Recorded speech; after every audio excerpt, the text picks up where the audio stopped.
இலங்கை இதை கையாளக்கூடிய நிலைமையில் இல்லை என்பது தெளிவாக தெரிகின்றது. இந்தியா கிட்டத்தட்ட நீங்கள் பார்த்தீங்கன்னு சொன்னால், எல்லா நாட்டவர்களையும் சேர்ந்த கிட்டத்தட்ட 400 பேரை நாங்கள் கதைக்கும் வரையிலும், கதைக்கிற இந்த நேரம் வரையிலும் 400 பேரை இந்தியா மீட்டெடுத்திருக்கின்றது.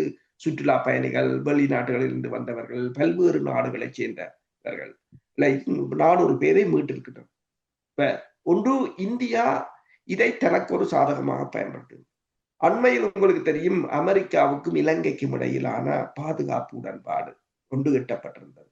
அந்த உடன்பாட்டை இலங்கை அரசு பாராளுமன்றத்தில் சமர்ப்பித்திருந்தாலும், அந்த உடன்பாடு என்பது முன்னைய சோஃபா உடன்பாட்டை வேறு வடிவத்தில் கொண்டு வந்திருக்கிறார்கள் என்ற ஒரு பிரச்சனை எழுந்திருக்கிறது.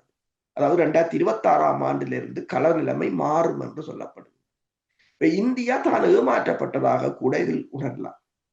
அப்ப இந்தியா இப்போது என்ன செய்கிறது என்று சொன்னால், அந்த இடத்தை நிரப்புவதற்காக பலத்த பிரயத்தனம் செய்து கொண்டிருக்கின்றது இந்தியா. ஆனால் 44% வரியிலிருந்து 20% ட்ரம்ப் வந்து இலங்கையின் வரியை குறைத்ததற்குரிய காரணம் இந்த ஒப்பந்தம் தான் என்று பேசுகிறார். இப்ப இதில் உள்ள பிரச்சனையை நீங்கள் பார்க்கலாம். சீனா அமைதியாக இருக்கின்றது.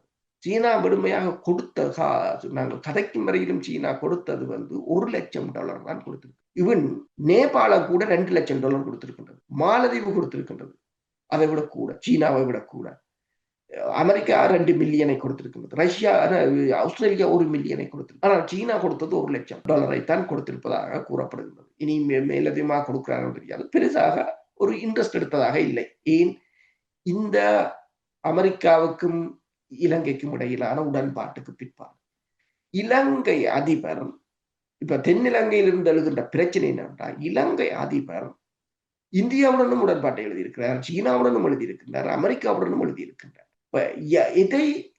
இந்தியாவுடன் எழுதப்பட்ட உடன்பாடு இன்று வரையிலும் பாராளுமன்றத்தில் சமர்ப்பிக்கப்படவும் இல்லை என்று கூறப்படுகிறது.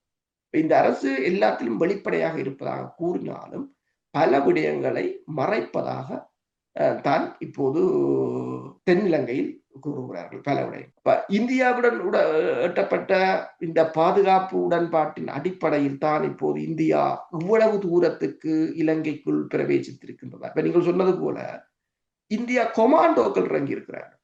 இந்தியா கொமாண்டோக்கள் அங்க நிற்கிறார்கள்.